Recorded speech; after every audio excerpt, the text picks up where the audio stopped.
Palace, paradise function palace, महबूब नगर। కానీ Congress party ఏకైక party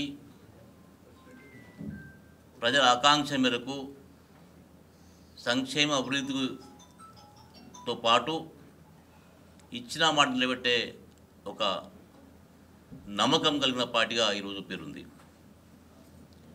దాంతోపాటు కాంగ్రెస్ పార్టీ విధానమే రైతు పక్షపాతి విధానం.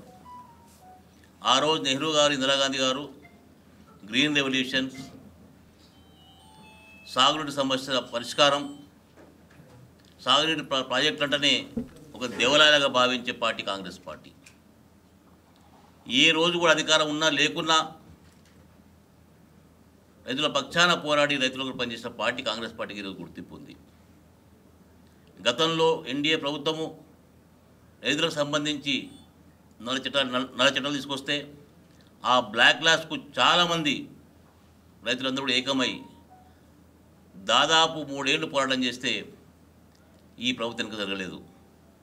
కానీ కాంగ్రెస్ పార్టీ రాహుల్ గాంధీ నాయకత్వంలో ఆ రోజు యావత్ దేశ ప్రజానికానికి, రైతాంగానికి జాగరణ చేసి ఆ చట్టాలు వాపదిస్తే విధంగా పనిచేసిన పార్టీ కాంగ్రెస్ పార్టీ. ఈరోజు ఎవరేం మాట్లాడినా ఈరోజు రుణమాఫీ అనేది ఒక పెద్ద సాహసమైన నిర్ణయం సీఎం గారిది. ఈరోజున్న రాష్ట్ర ఆర్థిక పరిస్థితి టీఆర్ఎస్ ప్రభుత్వంలో పూర్తి దివాలా తీసి అప్పులపాలు చేసి ఈ రాష్ట్రాన్ని అయోమయం ఉంచిన పార్టీ టీఆర్ఎస్ పార్టీ.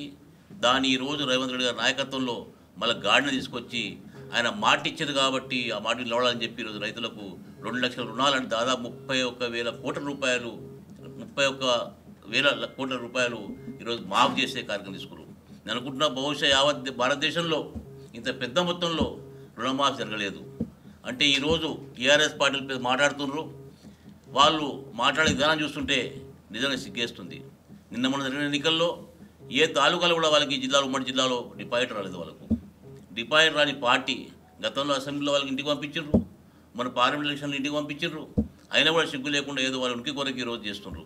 వాళ్ళు ఉన్న కార్యకర్తల నాయకులందరూ కూడా కాంగ్రెస్ పార్టీ బాగా చేస్తుంది, ప్రశంసిస్తుంది. ఈరోజు ప్రధానంగా ఈ రేవంత్ రెడ్డి గారి జిల్లాలో ముఖ్యమంత్రి అయిన తర్వాత ఈ ప్రాంత అభివృద్ధి కొరకు చేసిన కార్యక్రమాలు, ఈరోజు సాగునీరు శాశ్వత పరిష్కారం కొరకు చేస్తున్న కార్యక్రమాలు, గతంలో పెండింగ్ ఉన్న ప్రాజెక్ట్స్ను పూర్తి చేసి దాంతోపాటు ఈరోజు కొత్తగా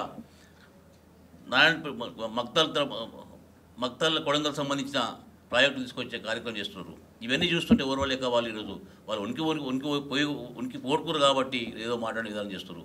కాబట్టి నేను మిత్రులారా మీతో ఈ ప్రజానికి చెప్పదలుచుకున్నా, ఈ దేశంలో ఏ రాజకీయ పార్టీ ఉంది, ప్రజల పక్షాన్ని నిలబడే పార్టీ ఉంది, సంక్షేమాన్ని నమ్మే పార్టీ ఉంది, అభివృద్ధి నమ్మే పార్టీ ఉందంటే కేవలం కాంగ్రెస్ పార్టీతో వేరే పార్టీ కాదు.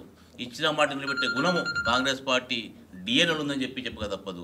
కాబట్టి ఈరోజు మేమందరం కూడా జిల్లా ప్రజల తరఫున, ప్రధాన రైతుల తరఫున ముఖ్యమంత్రి గారికి చెప్పుకుంటూ తప్పక మీరు చూపించిన దారిలో తప్పకుండా ప్రజలు నడుస్తారని చెప్పి ఆశీస్సులు తెలుసుకున్నాను. జై హింద్, జై కాంగ్రెస్.